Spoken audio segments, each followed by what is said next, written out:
대방열림과 함께하는 가장 확실한 영양사 합격의 길. 영양사 강의 진행 20여 년 이상, 수많은 합격생들이 추천하는 영양사 특강 열림 영양사 실전 모의고사 제1판 대표저자 5인, 가장 진화된 최신 영양사 수험서. 유사상호를 주의하세요. 대방열림. 안녕하세요. 만나서 반갑습니다. 여러분들과 앞으로 모의고사를 진행해 나갈 김지연입니다. 자, 우리 영양사 모의고사 문제지 한번 다 풀어보셨을 거예요. 그래서 여러분들 오늘 이제 수업은 어떻게 진행이 되냐면요. 1교시에 해당하는 과목 먼저 하고, 그 다음에 이제 2교시에 해당하는 과목을 하는데요. 그래서 생화학, 생리학 먼저 묶어서 하고, 그 다음에 이제 2교시에 해당하는 식품위생을 진행을 할 건데요. 자, 그래서 먼저 우리 이제 생화학, 생리학 1회부터 하나씩 나갈 텐데요. 그 나가기 전에 오늘 나누어드린 참고 자료 프린트가 있어요. 그러니까 우리가 이게 참고 자료 프린트도 활용을 하고 여러분들이 이 책에 있는 내용도 같이 활용해서 공부하시면 좋을 것 같은데요. 먼저 수업을 본격적으로 시작하기 전에 우리 생화학, 생리학 거기 출제 경량이라고 나와 있죠. 자, 거기 보면 생화학 먼저 출제 경량 한번 봐주세요. 우리 이제 벌써 이제 3번 정도 나와 그 시험 문제가 공개됐기 때문에 어느 정도 근거 자료들이 좀 있어요. 그래서 생화학은 14문제 플러스 알파 정도라고 생각하시면 돼요. 그 외에 뭐 한 문제 내지 3문제가 더 나올 수도 있다라고 생각하시면 되겠는데요. 자, 뭐 세포에서는 한 문제 정도 나오거나 아니면 안 나올 가능성도 있어요. 그러니까 세포에서 딱 한 번 시험 문제가 나왔어요. 그리고 그 다음부터는 그러면 문항수가 좀 줄어드니 아니요. 대신 여기 대신 다른 데서 한 문제를 더 내는 거예요. 자, 그래서 거기 보면 탄수화물은 항상 5문제예요. 그 다음에 뭐예요? 지질대사 3문제, 그 다음에 아미노산 대사, 요 아미노산 대사부터 이제 4, 5, 6을 묶을 수 있는데요. 4번, 5번, 6번 합쳐서 4문제 내지 5문제가 출제가 됩니다. 그래서 4문제 내지 5문제예요. 그래서 세포에서 시험 문제가 나오면 4, 5, 6 합쳐서 4문제가 되는 거고요. 만약에 세포에서 문제가 안 나오면 4, 5, 6 합쳐서 5문제가 출제가 되는 거죠. 자, 그 다음에요. 근데 이제 거기 4, 5, 6 내에서 배점이 어때요? 좀 달라질 수 있어요. 출제자가 어느 걸 더 중요하게 여기느냐 이거에 따라서요. 그렇죠, 여러분. 2019년에는 2문제, 한 문제 이렇게 나왔지만 2020년에는 3문제, 한 문제죠. 근데 2021년에는 아예 아미노산 단백질 대사에서 4문제 내고 핵산 대사에서 1문제 내고 효소에서 아예 안 나오기도 해요. 이런 식으로 배점은 그 내에서 달라질 수는 있는데 항상 문항수는 어때요? 4문제 내지 5문제가량이라고 생각하시면 됩니다. 자, 그 다음에 마지막 7번째는요. 비타민, 요 비타민 부분인데 영양학의 비타민 부분인데 대사와 관련된 비타민들이 좀 나올 때가 있어요. 그래서 조효소로서 작용하는 비타민의 그 작용과 관련된 그 내용의 문제들이라고 보시면 될 것 같습니다. 자, 그다음에 생리학인데요. 이 생리학도 참 2020년까지 이제 나왔을 때까지만 해도 이제 골고루 해서 5문제 내지 한 6문제 출제되겠구나 이렇게 생각을 했는데 2021년에 정말 뜬금없이 딸랑 2문제가 출제가 돼서 깜짝 놀랐었거든요. 그래서 2019년, 2020년에는 이제 골고루 해서 기본적으로 소화기계산 2문제, 그다음에 심장, 비뇨, 혈액 이런 데서 3문제씩 이렇게 쭉 이렇게 출제가 됐었다라고 보시면 돼요. 근데 작년에는 되게 특이하게 딱 2문제, 딸랑 2문제가 출제돼서 생리학은 아마 이제 올해 또 이렇게 시험 문제가 출제가 돼 봐야지 좀 더 확실한 걸 알 수가 있는데 그냥 보통 평균적으로 소화기계 2문제, 나머지는 뭐 1문제씩 나올 가능성이 있다. 이 정도 생각하고 공부를 해두시면 될 것 같아요. 그래서 이제 생리학 같은 경우도 되게 문제가 어렵게가 아니라 제일 기본적인 거 위주로 나가니까 여러분들이 뭐 우리 이론 시간에 공부했던 거 한번 읽어보고 문제 위주로 해서 정리해 두시면 될 것 같고요. 그 다음에 오늘 여러분 책 실전 모의고사 앞에 정리되어 있는 거 보셨죠?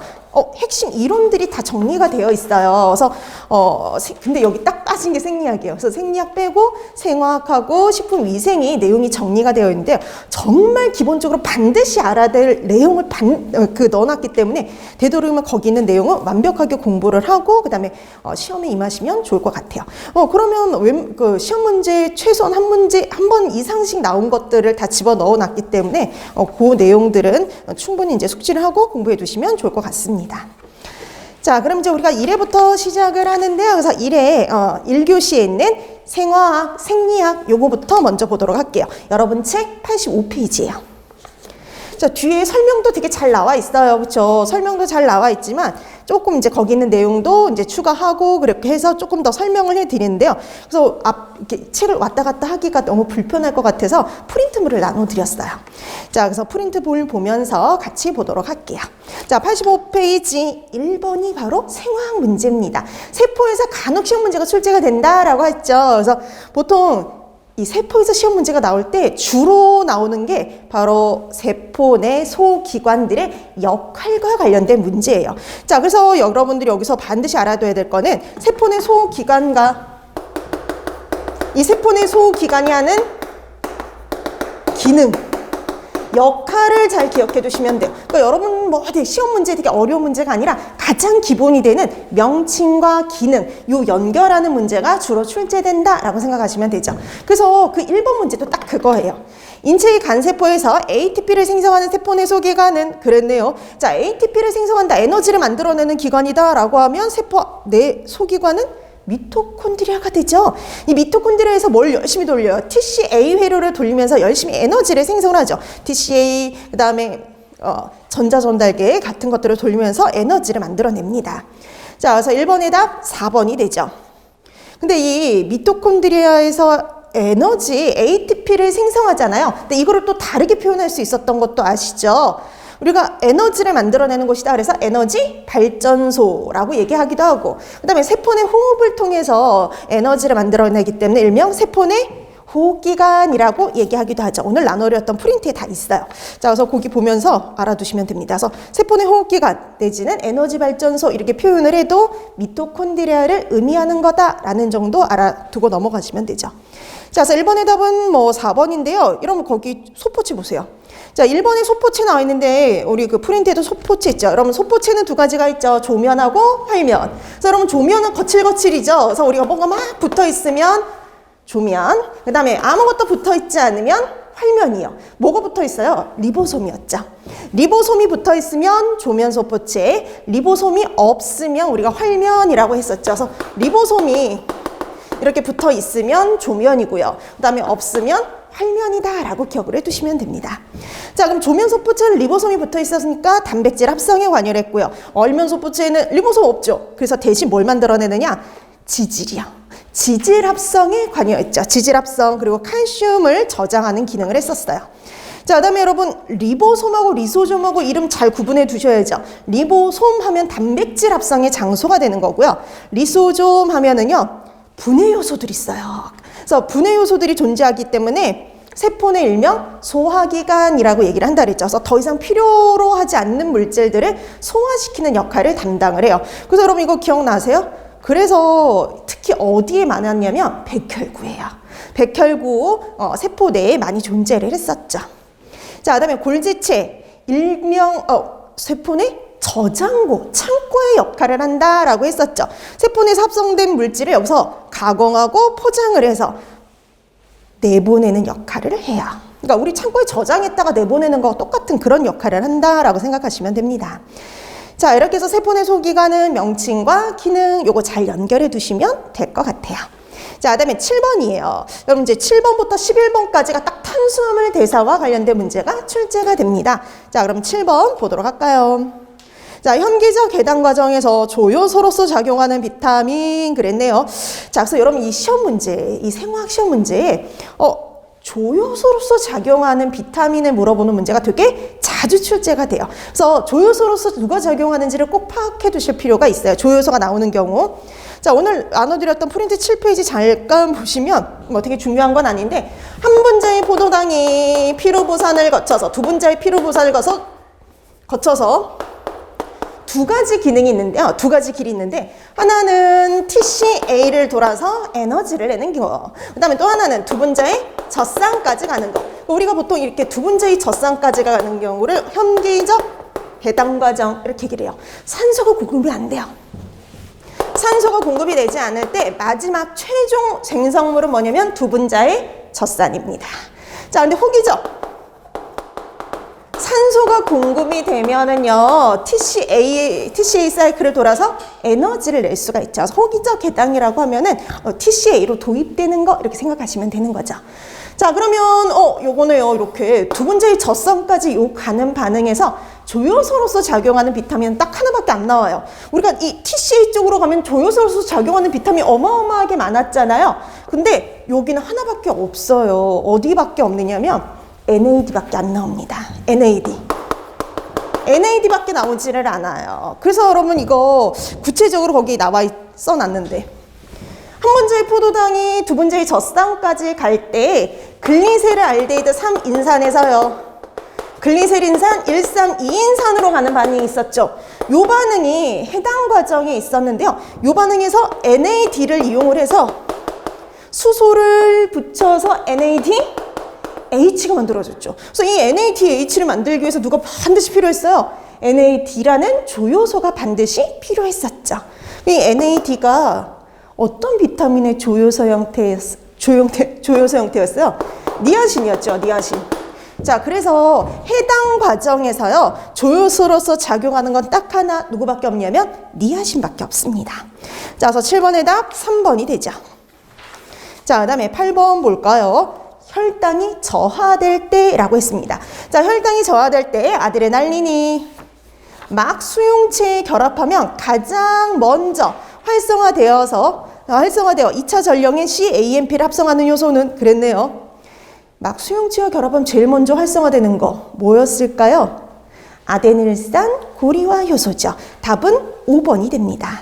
자, 그래서 8번의 답 5번이죠. 자, 8번의 답은 5번인데 오늘 나눠드렸던 프린트 1페이지 잠깐 보시면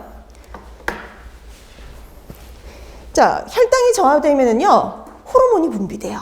아드레날린, 우리 아드레날린 다른 말로 뭐라고 해요? 에피네프린이라고도 하죠. 아드레날린, 에피네프린, 그 다음에 글루카곤 이런 애들이 분비가 되면 막으로 이제 달려가는 거죠.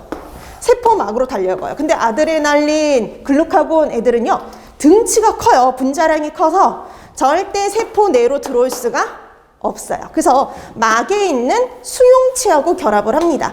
자, 그럼 막에 있는 수용체와 결합을 하면 제일 먼저 활성화되는 효소가 누구냐? 이렇게 또 시험 문제가 나온 적이 있어요.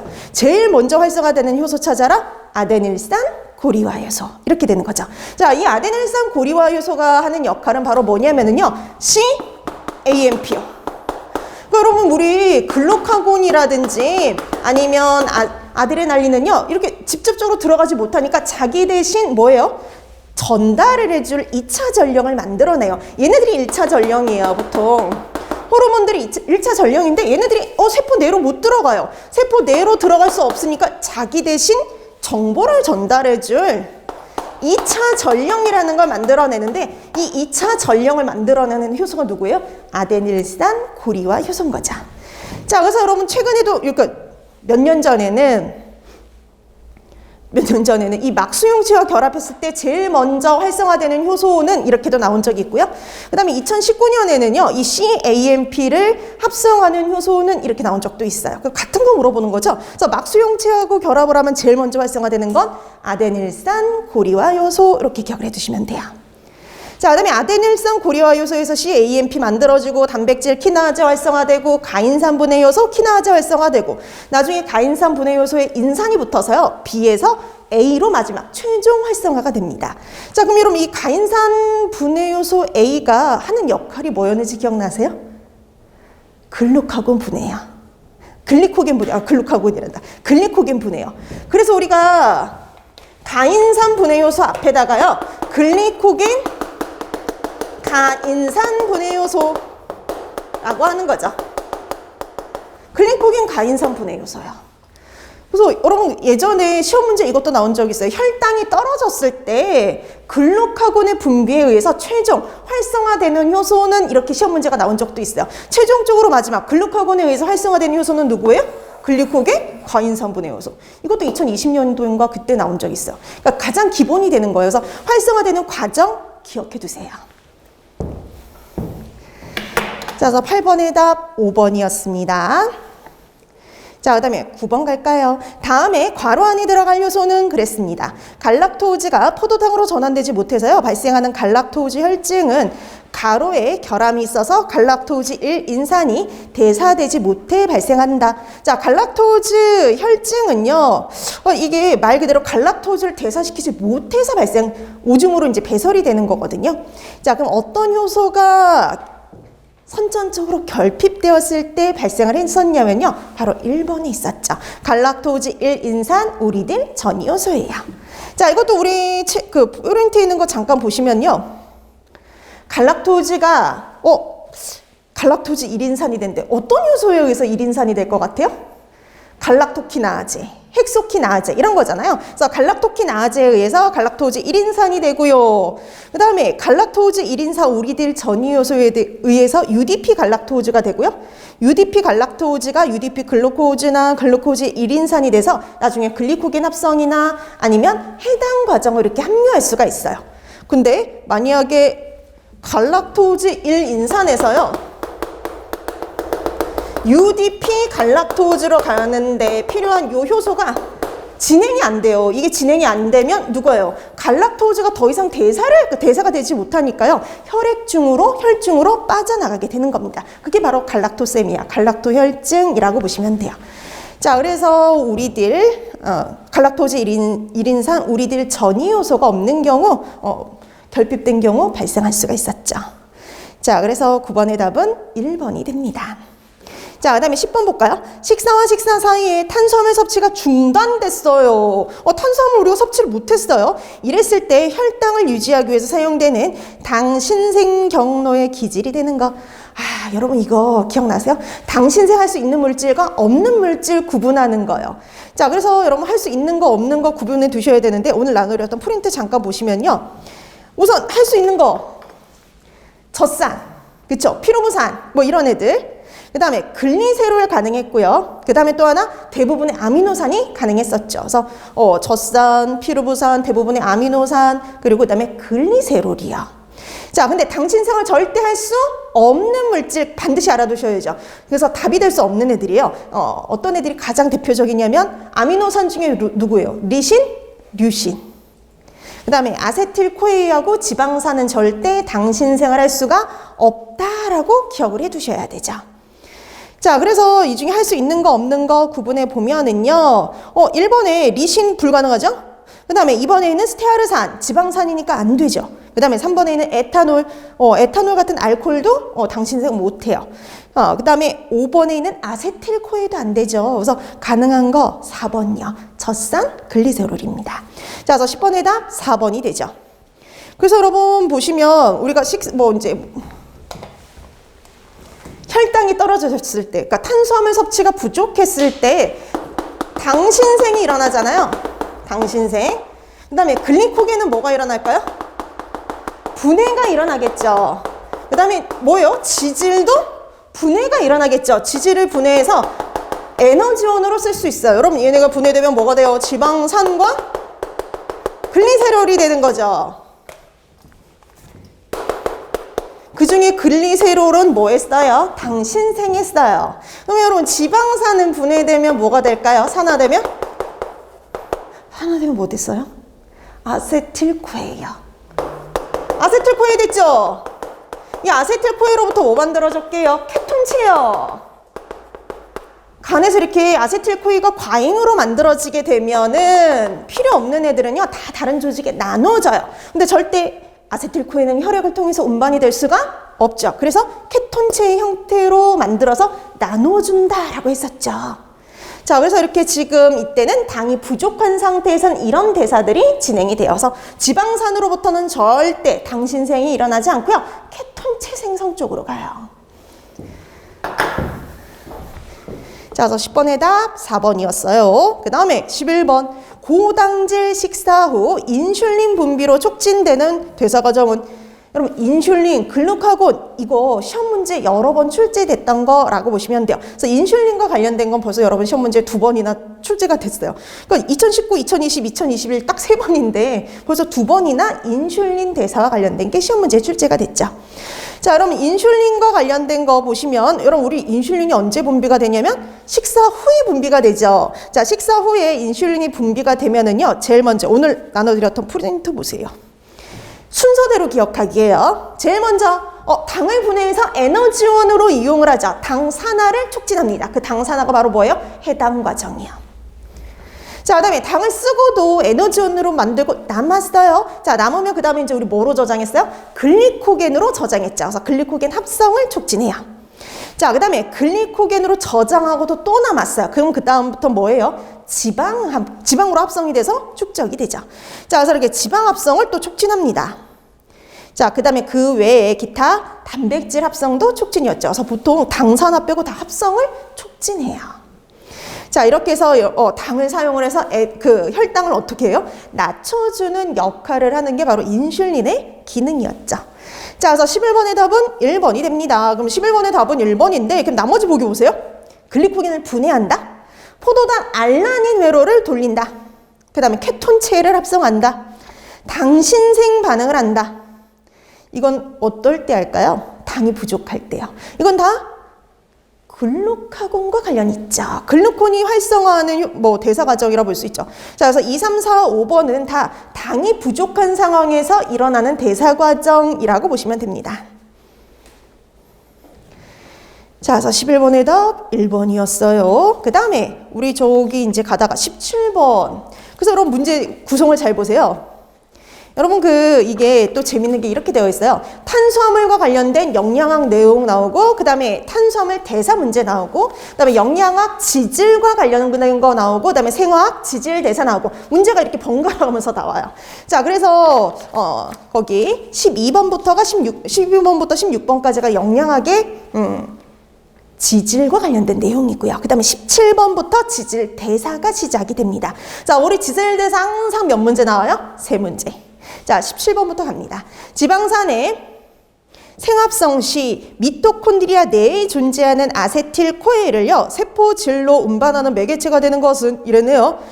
우리 보통 아세틸코에가 들어있는 장소는 어디냐면요, 바로 미토콘드리아죠.